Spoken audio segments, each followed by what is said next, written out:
Bonjour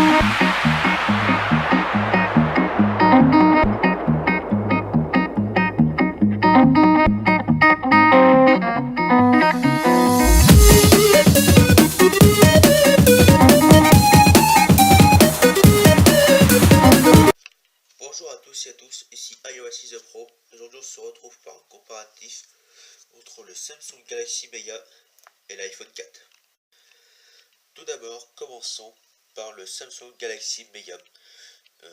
Téléphone très joli, qui fait toutefois un peu plastique quand même, écoutez.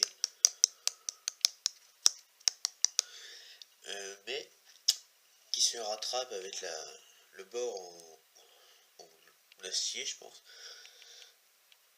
Et un peu ces contours en acier un peu de partout. Ça fait très joli. Ça, c'est ma foi tout acceptable, hein. Comparé du prix qui est de 400 €. Voilà, puis on a quand même. Vous allez me dire, c'est le même prix que l'iPhone, mais l'iPhone a 3 ans, 3-4 ans maintenant même. Alors que celui-là date de il y a un mois. Donc voilà. Donc maintenant passons à l'iPhone 4. L'iPhone 4, lui, quant à lui, est envers des deux côtés, les mêmes. J'y mettrai un inconvénient, c'est que quand on le chope dans le noir, on ne sait pas si c'est l'écran ou la façade arrière. Vraiment, c'est embêtant. Vous allez me dire, il y a le bouton, mais bon, j'aime pas. Lui aussi a une bande là, en acier très jolie. Inconvénient, encore une fois, c'est que ce sont des matériaux nobles. Et du coup, bon, ça serait une vitesse pas possible. J'espère que vous trouverez un traitement contre les rayures. C'est une catastrophe. Bon, voilà. Et on se retrouve pour l'écran. Donc celui-là a un écran LCD en 720p qui est toute ma foi correct, hein. C'est pas du Full HD comme on peut trouver sur le Samsung S4 ou le iPhone 5, mais c'est un écran tout à fait correct pour son prix. Encore une fois, c'est que 400 €, bon, il va avoir l'iPhone 4, mais il est assez ancien. Mais pour un téléphone récent avec un écran de 720p à 400 €, l'écran est tout à fait acceptable. Alors que sur l'iPhone, bon, il y a bien sûr l'écran Retina. L'écran Retina, je trouve que c'est un atout pour les iPhones.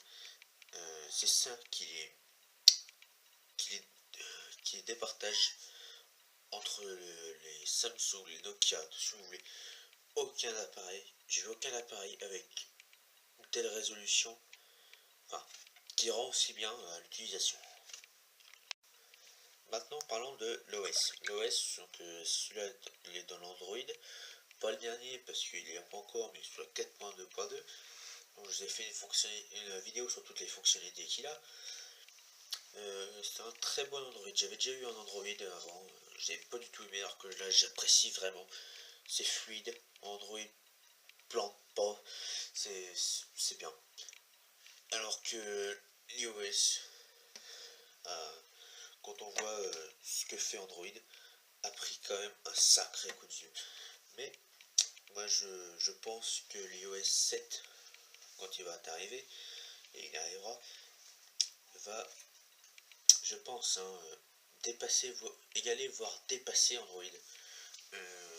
Parce que ce sera plus clair, ce sera plus simple, plus beau, malgré qu'il n'y aura pas des fonctionnalités un peu waouh, LearView, et tas d'autres choses que Android donne.